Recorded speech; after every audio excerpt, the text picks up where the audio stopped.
तक कई मुगल शासकों ने दिल्ली की राजगद्दी से भारत में शासन किया, लेकिन कई सवाल आज भी इतिहास के पन्नों से गायब हैं। आखिर मुगल भारत क्यों आए थे? मुगलों ने भारत में अपना साम्राज्य कैसे स्थापित किया?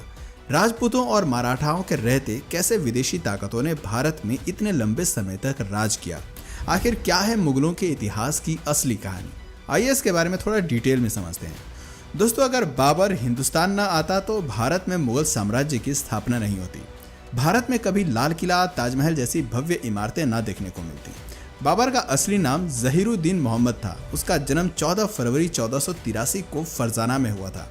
फरजाना आज के समय में उज्बेकिस्तान के अंतर्गत आता है। बाबर को तैमूर और चंगेज खान का वंशज भी माना जाता है। केवल 12 वर्ष की उम्र में ही बाबर ने फरजाना की राजगद्दी संभालनी शुरू कर दी थी।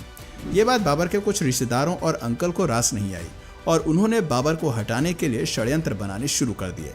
बाबर को फरजाना और समरकंद से बेदखल कर दिया गया। कई सालों बाद साल 1504 में बाबर ने अफगान की राजधानी काबुल को जीत लिया और अपनी सत्ता स्थापित की।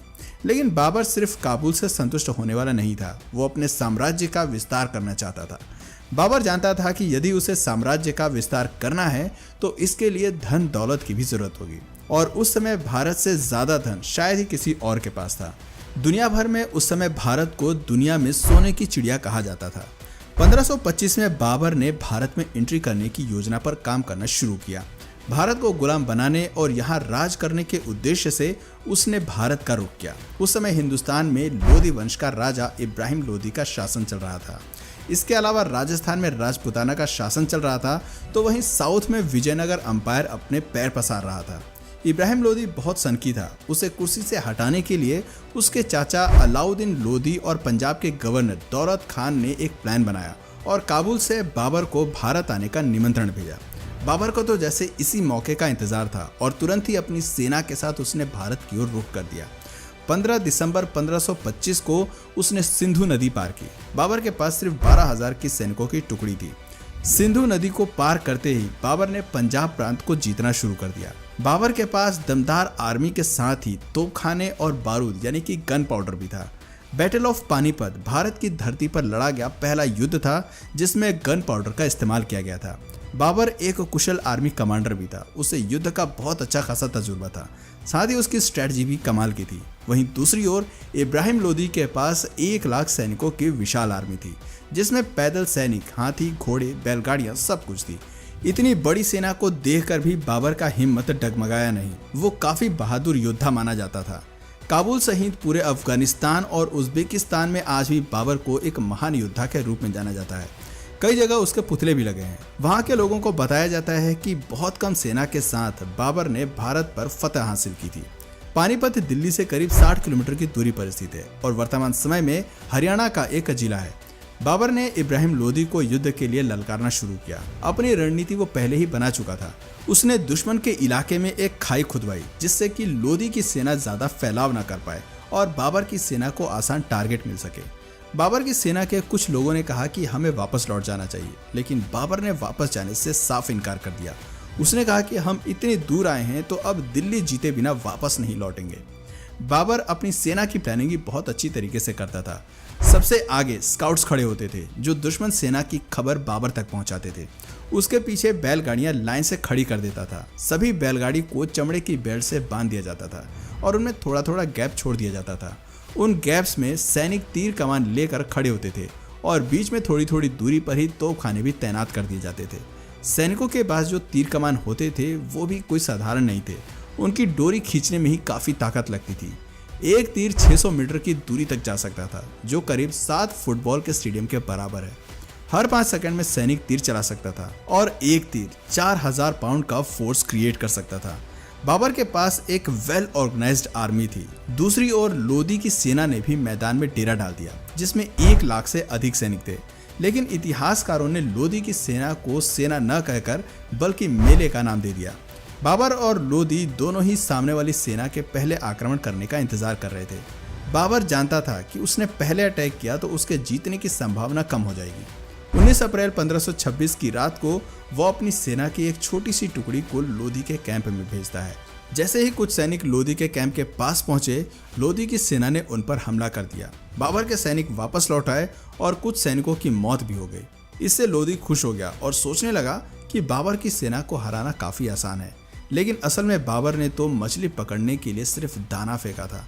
21 अप्रैल 1526 की सुबह लोदी की सेना ने बाबर की सेना पर अटैक कर दिया। लोदी की सेना बाबर के सैनिकों द्वारा बनाए गए ट्रेंच में गिर गई। वहां से बाहर निकलने में उन्हें जितना समय लगा, इतनी देर में बाबर ने तोप चलाने का आदेश दे दिया। लोदी ने सेना में सबसे आगे 300 हाथी तैनात किए थे। उसे लग रहा था कि हाथी जल्दी ही सामने वाली सेना को पछाड़ देंगे, लेकिन होता इसके बिल्कुल विपरीत है। तोपखानों की आवाज से हाथियों ने अपना संतुलन खो दिया और अपनी ही सेना को नुकसान पहुंचाना शुरू कर दिया। अपनी ही सेना के कई सैनिकों को हाथियों ने कुचल कर मार दिया। साथ ही तोपखाने से भी उनकी सेना को नुकसान पहुंच रहा था। थोड़ी ही देर में बाबर की पूरी सेना लोदी पर हावी होती नजर आई। कई घंटों तक युद्ध जारी रहा। शाम होते ही लोदी मारा गया और उसका कटा हुआ सिर बाबर के सामने पेश कर दिया गया। इस युद्ध के बाद बाबर को अच्छी खासी धन दौलत मिली। इतिहासकारों का कहना है कि बाबर ने जीता हुआ सारा धन जनता में बंटवा दिया था और इसके बाद जनता ने खुश होकर कलंदर नाम की उपाधि उसे दे दी। सन 1526 में 43 साल की उम्र में बाबर ने दिल्ली में मुगल सल्तनत की स्थापना की। लोदी को हराने के बाद राजपूतों ने उसका विरोध किया। पानीपत के युद्ध के बाद बाबर ने 3 बड़ी लड़ाइयां लड़ी, battle of Khanwa, battle of Chanderi और बैटल ऑफ खागरा। उसने इन सभी लड़ाइयों में जीत हासिल की, लेकिन 26 दिसंबर 1530 को उसकी मृत्यु हो गई। मृत्यु के बाद बाबर को पहले तो आगरा में दफनाया गया, लेकिन उसकी अंतिम इच्छा के मुताबिक बाद में उसे काबुल में दफना दिया गया, जहां बागे बाबर नाम से उसका मकबरा आज भी बना हुआ है। बाबर के बाद हुमायूं को दिल्ली का बादशाह बनाया गया। हुमायूं के 3 और भाई भी थे और उन्हें भी अलग अलग राज्य सौंप दिए गए थे। हुमायूं काफी शांत स्वभाव का बादशाह माना जाता था और कोई भी फैसला हमेशा सोच विचार करने के बाद ही लिया करता था। लेकिन वहीं हुमायूं के भाइयों का दिमाग हर वक्त षड्यंत्र में लगा रहता था। तीनों भाई मिलकर ये योजना बनाते थे कि कैसे हुमायूं से दिल्ली का तख्त हासिल किया जाए और कई बार भाइयों के बीच में जंग भी हुई। हुमायूं पर कई बार जानलेवा हमले भी हुए। सन 1539 में चौसा में हुमायूं की भीषण लड़ाई हुई और 1540 में बिलग्राम में भी हुमायूं को युद्ध करना पड़ा।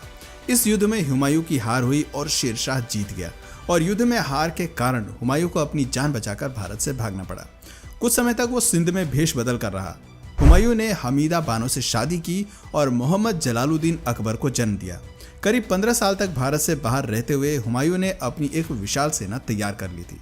साल 1555 में हुमायूं को फिर से दिल्ली फतेह करने में कामयाबी मिल गई, लेकिन इसी वर्ष लाइब्रेरी में सीढ़ियां चढ़ते वक्त उसका पैर फिसल गया और उसकी मौत हो गई।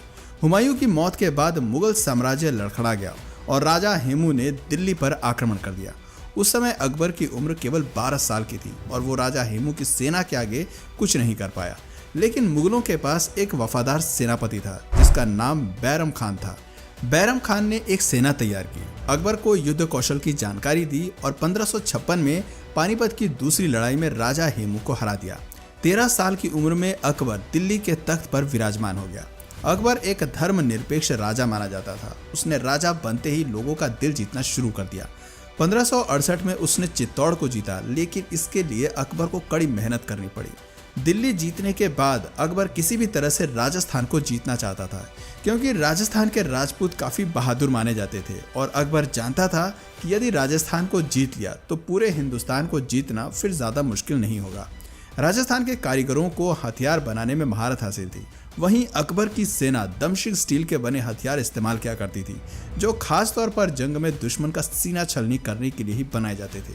अकबर अपने हाथियों को भी जीरा बख्तर नाम के लोहे का कवच पहनाया करता था। उसे हाथियों का बहुत शौक था। किसी को मौत की सजा देनी होती थी तो उसे हाथी के पैर के नीचे कुचलवा देता था। चित्तौड़ राजस्थान का सबसे मजबूत साम्राज्य था। चित्तौड़ का किला एक अभेद किला माना जाता था। वहां तक पहुंचने के लिए अकबर ने एक प्लान बनाया। उसने एक सुरंग खोदी जिसके जरिए उसके सैनिक किले तक पहुंच गए। चित्तौड़ का किला एक पहाड़ी पर था, वहां तक सीधे नहीं पहुंचा जा सकता था। दूर से ही चित्तौड़ के सैनिक दुश्मन को देख लेते थे और ऊपर से तीरों की बौछार कर देते थे। लेकिन अकबर के सिर पर जीत का भूत सवार था और लगातार प्रयासों के बाद 25 फरवरी 1568 के दिन उसने चित्तौड़ का दुर्ग जीत लिया। इस जीत के बाद उसका साम्राज्य 25 लाख वर्ग किलोमीटर एरिया में फैल गया था। उसकी सेना ने मैच लॉक बंदूकों का इस्तेमाल करना भी शुरू कर दिया, जो दूर से ही दुश्मन की सेना में आतंक मचाने के लिए जाना जाता था। अकबर की कई बंदूकें आज भी म्यूजियम्स की शान बढ़ा रही हैं। अकबर को आर्किटेक्चर का भी काफी शौक था। उसने दिल्ली से 250 किलोमीटर दूर और आगरा से करीब 40 किलोमीटर दूर फतेहपुर सिकड़ी नाम का एक शहर बनवाया। इस शहर में कई बाग और महल उसने बनवाए। वो अपनी राजधानी यहाँ पर शिफ्ट करना चाहता था। फतेहपुर में पानी की कमी न हो इसके लिए डैम बनवाए और किले तक पानी पहुँचाने के लिए इंजीनियर्स की मदद से मशीनों का निर्माण